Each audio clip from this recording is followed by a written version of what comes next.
Hi hello నమస్తే అండి. Welcome back to Vantasala. నేను మీ విజయాని. ఈరోజు స్పెషల్ ఏంటంటే నిమ్మకాయ పచ్చడి అనమాట. ఇప్పుడు ఇంకొన్ని రోజులు పోయినాయి అనుకోండి, ఇంకొక 20 రోజులు అలాగైందంటే మనకి నిమ్మకాయలు రేటు కూడా ఎక్కువైపోతాయి అనమాట. అందుకని ఈరోజు ముందుగానే నేను నిమ్మకాయ పచ్చడి పెడుతున్నాను. మామూలుగా మనకి ఎండాకాలం అయిపోయిన తర్వాత చలికాలం వస్తే వర్షాలు పడుతూ ఉంటాయి చూడండి. అప్పుడు వేడివేడిగా అన్నంలో నిమ్మకాయ పచ్చడి వేసుకుని తింటే ఎంత బాగుంటుందో కదా. ఎందుకంటే వాతావరణం మారిపోతూ ఉంటుంది. అలాంటప్పుడు ఏమవుతూ ఉంటుందంటే మనకి జలుబులు, దగ్గులు, జ్వరాలు వస్తూ ఉంటాయి. అసలు నోరంతా చేదుగా ఉండి ఏదైనా తినాలి అనిపించిందంటే ఏ పచ్చళ్ళు కూడా ఆవకాయలు కానీ లేకపోతే ఎలాంటి పచ్చళ్ళు తినబుద్ది కాదు. ఆ నోరు చేదుగా ఉండటం వల్ల నిమ్మకాయ పచ్చడి వేసుకుంటే ఇంకా అసలు ప్రాణం లేచి వచ్చినట్టు ఉంటుంది. అవునా కదా? కామెంట్ బాక్స్లో కామెంట్ చేయండి. మీకు కూడా అలాగే అనిపిస్తుందా? నాకే కదండి, మా పెద్దవాళ్ళు కూడా చెప్తూ ఉంటారు జ్వరం వచ్చినప్పుడు నిమ్మకాయ పచ్చడి వేసుకుంటాను. అందుకని నిమ్మకాయ ఊరగాయ ఎలా పెట్టుకోవాలో చూపిస్తానండి. ఇప్పుడు అది సంవత్సరం కాదండి, 2 సంవత్సరాలైనా నిల ఉండేలాగా ఎలా చేసుకోవాలో కూడా చెప్తాను.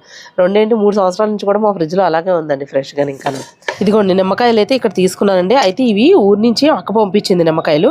చిన్నవి పెద్దవి ఉన్నాయి. కానీ ఏంటంటే నిమ్మకాయ ఎప్పుడైనా సరే కొద్దిగా ఈ సైజు ఉందనుకోండి, ఈ సైజు కాయలు లెక్క చెప్తాను మీకు కొన్ని. ఓకే, ఈ సైజు కాయలు ఒక 25 కాయలు ముక్కలు కోసుకున్నామంటే ఒక 15 నుంచి 18 కాయలు రసం తీసుకోవాలి. మనకు ఓట ఎక్కువ కావాలంటే సమానంగా కూడా తీసేసుకోవచ్చు. లేదంటే 25 కాయలు ముక్కలు కోసుకుంటే ఒక 15 కాయలు జ్యూస్ పిండుకోవాలన్నమాట. అలాగా ఈ కాయలు ఏంటి, ఈ సైజు కాయలు కొలత మీకు చెప్తున్నాను. అయితే ఈ కాయలు అయితే చిన్నవి పెద్దవి ఉన్నాయి కదా, నేను 25కి బదులు 50 కాయలు ఇప్పుడు ముక్కలు కోసేస్తాను అనమాట. మిగతాయి రసం పిండుతాను. ఈ సైజు కాయలు ఒక 20 కాయలు రసం పిండానంటే సరిపోతుంది అప్పుడు. ఓకే, ఆల్రెడీ ఉన్నాయండి, ఇంకా కాయలు తీసుకొస్తాక వెళ్తుంది. మీకు రసం పిండేసి చూపిస్తాను. 20 కాయలు పిండుతాను రసం అయితేనే. ఇవి ఒక 50 కాయలు ముక్కలు కోస్తాను, సరేనా? ఇగో చూడండి. అయితే ఈ కాయల్ని కడిగేసి ఒకసారి బట్ట పెట్టి తుడిచేసి ఆరబెట్టేసుకున్నాను అనమాట. ఇప్పుడు ముక్కలు కోస్తాను, చూపిస్తా చూడండి. ఇదిగోండి నిమ్మకాయ ముక్కలు. ఇప్పుడు అడ్డంగా కట్ చేయకూడదు అనమాట. మనం నార్మల్గా పిండుకునేటప్పుడు అడ్డం కట్ చేస్తాం.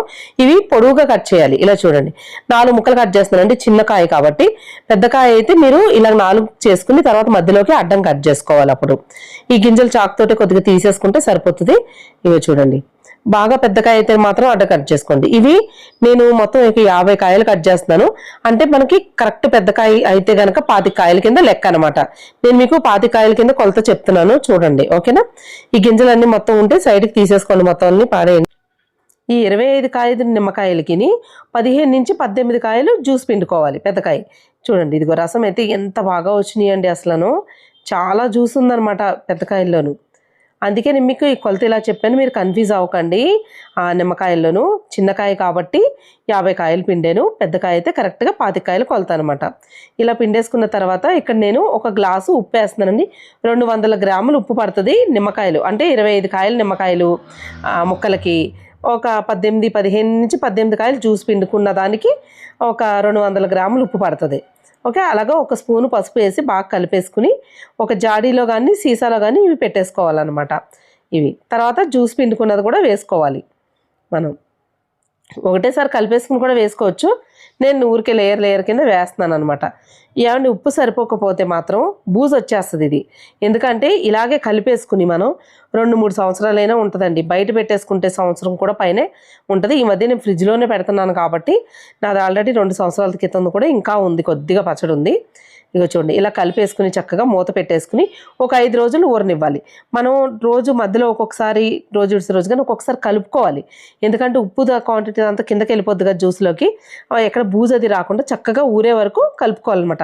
మీకు 5 రోజుల తర్వాత మళ్ళీ చూపిస్తాను నేను. ఇదిగోండి, మొన్న నిమ్మకాయ ముక్కలు ఊరబెట్టాం కదా, ఆ నిమ్మకాయ ముక్కలు ఎలా ఊరియో చూపిస్తాను. 5వ రోజు అండి ఈరోజు నేను నిమ్మకాయ ముక్కలు కోసి ఊరబెట్టింది అయితేనే. ఇదిగోండి నిమ్మకాయ ముక్కలు చూసారు కదా, నేను మధ్యలో కలుపుకుంటూ ఉన్నాను. ఇగో చూడండి, కరెక్ట్గా ఓట ఒకవేళ సరిపోలేదు అనుకోండి మనకు ఓట, ఒక 4-5 కాయలు రసం పిండుకుని అప్పుడు ఇందులో పోసుకోవచ్చు. ఉప్పు సరిపోయిందా లేదా కరెక్ట్గా చూసుకోవాలన్నమాట. ఓకే, అయితే ఇప్పుడు దీన్ని ఒక గిన్నెలోకి తీసేసుకుంటున్నానండి. మీరు పోపు వేసుకునేటట్టయితే ఒకసారి వేసేసుకోవచ్చు. లేదు అని అంటే సగం వేసుకుని సగం ఉంచుకోవచ్చు అన్నమాట. మనకి ఎంత కావాలంటే అంత పోపు. ఇదిగోండి, ఈ నిమ్మకాయ ముక్కలకి మొత్తం అంతా మీరు పోపు వేసేసుకోవాలి అనుకుంటే 1/2 కిలో ఆయిల్ పడుతుందండి. ఒకవేళ సరిపోకపోతే కొద్దిగా కాసుకుని వేసుకుందరు కానీ. ఓకే, కాసింది చల్లారిన తర్వాత వేసుకోవాలన్నమాట, పచ్చి నూనె కూడా కాదు. ఓకే, ఒక 4 ఎల్లుల్లిపాయలు, అలాగే ఒక 150 గ్రాముల కారం వేసుకోవాలి. పుల్లగా ఉంటుంది కదా, కారం ఎక్కువ పడుతుంది. అంటే ఆ కారం కూడా ఘాటుని బట్టి మనం వేసుకోవాలన్నమాట. 150 గ్రాముల కారం పడుతుంది అంతే. మనకి ఇంకేమైనా మీరు అందులో మెంతుల పొడి, ఆవ పొడి వేసుకోవాలి అనుకుంటే ఒక 3 స్పూన్లు మెంతులు, 3 స్పూన్లు ఆవాలు వేయించేసుకుని పౌడర్ చేసుకుని ఆ పౌడర్ కలుపుకోవాలన్నమాట. ఇది అలాంటి కొంచెం ఎక్కువ క్వాంటిటీలో ఒక పోపు వేసుకునేటప్పుడు ఒక 4 ఎండుమిరపకాయలు, కరివేపాకు కూడా వేసేసుకోవచ్చు పోపులో అంతే. ఓకే, ఇవి మనకి ఎక్కువ మొత్తం కలిపేసుకునేటట్టు. నేను అంతా కలపట్లేదు కదా, కొంచెమే కదా, అందుకని మీకు దాని తగ్గట్టు చూపిస్తాను. ఇదిగోండి, ఈ జాడీలోకి తీసేస్తాను. మొత్తం సమానంగా జ్యూస్తో పాటు తీసుకోవాలి. ఇదిగోండి నిమ్మకాయ ముక్కలు ఇవి కొద్దిగా ఉంచి అవి పోపు వేసి చూపిస్తాను మీకు నేను. దానికి సరిపడగా 1 స్పూన్ మెంతులు వేసుకోవాలి. ఆ మెంతులు చక్కగా దోరగా వేగిపోవాలి. వేగిపోయిన తర్వాత స్టవ్ ఆఫ్ చేసి చల్లారిన తర్వాత మెత్తగా పౌడర్ చేసుకోవాలి. ఇప్పుడు నేను వేసుకునే పోపుకి ఒక 50 గ్రాములు ఆయిల్ వేసుకుంటున్నానండి. నిమ్మకాయ పచ్చట్లు ఇప్పుడు నూనె కొంచెం తక్కువ పడుతుంది అనమాట. ఇక ఒక 1/2 టీ స్పూన్ ఆవాలు వేసుకుంటున్నాను, చిట్టుపట్లాడే వరకు వేయించుకుంటూ.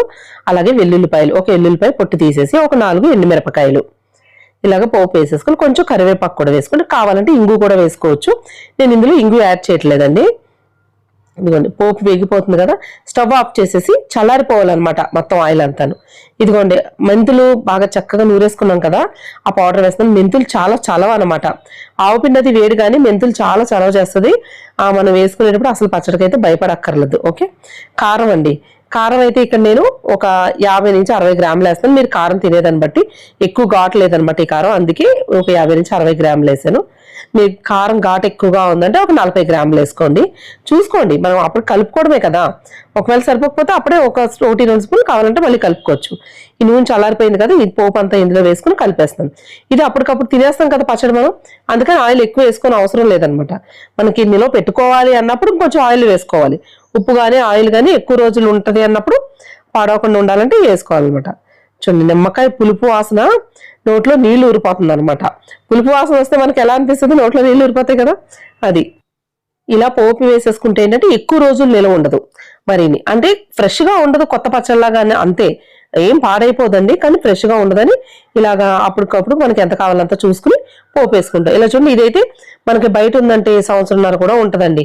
నేను ఫ్రిడ్జ్లో అయితే 2 సంవత్సరాల పైన పెట్టానని చెప్తున్నాం కదా, చాలా బాగుంటుంది. ఎప్పుడు కావాలితే అప్పుడు మనకు నోరు చేదుగా ఉందన్నప్పుడైతే బ్రహ్మాస్త్రంలా పనిచేస్తుంది అనమాట. అసలు 2 ముద్దలు చక్కగా తినేయగలుగుతాం. జ్వరం అది వచ్చినప్పుడు, తగ్గిపోతూ ఉన్నప్పుడు నోరు చేదుగా ఉంటుంది కదా అప్పుడు. ఇదిగోండి, నేనైతే రైస్ కలిపేసుకుంటున్నాను. ఎందుకంటే ఆ స్మెల్కి అసలు నోట్లో నీళ్ళు ఊరిపోతున్నాయి అనమాట, మామూలుగా రట్లేదు అసలు. ఆ పులుపు వాసనకి అసలు నిమ్మకాయ ముక్క అయితే కరకరలాడుతూ బాగుంది. కొత్త పచ్చడి కదా, అందుకని తర్వాత అయితే మెత్తపడుతుంది. మనం ముక్కలు పచ్చడి పెట్టుకున్నప్పుడు కూడా అలాగే ఉంటుంది అనమాట. సూపర్గా ఉంటుందండి పచ్చడి మాత్రం. నేనైతే రుచి చూస్తున్నాను, మరి మీకు కూడా నోట్లో నీళ్ళు ఊరుకున్నట్టున్నాయి.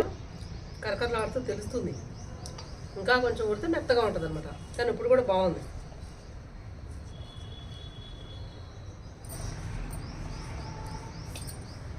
పుల్లగా కారం కారంగా చాలా బాగుందండి. మీకు ఆల్రెడీ తెలిసి నిమ్మకాయ పచ్చడి ఎలా ఉంటుందో కదా, నేను చెప్పడం ఏంటి, ఇంకా టేస్ట్ అయితే చాలా బాగుంది.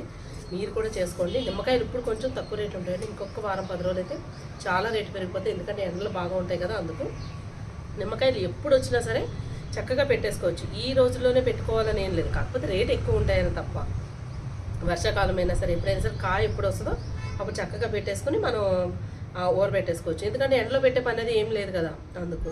మరి ఎలా ఉంది వీడియో, మీకు నచ్చినట్లయితే మా ఛానల్ సబ్స్క్రైబ్ చేసుకుని బెల్ ఐకాన్ క్లిక్ చేసి ఆల్ అనే ఆప్షన్ ఉంటుంది, అది కూడా క్లిక్ చేశారంటే మా వీడియోస్ అన్ని నోటిఫికేషన్ వస్తాయి.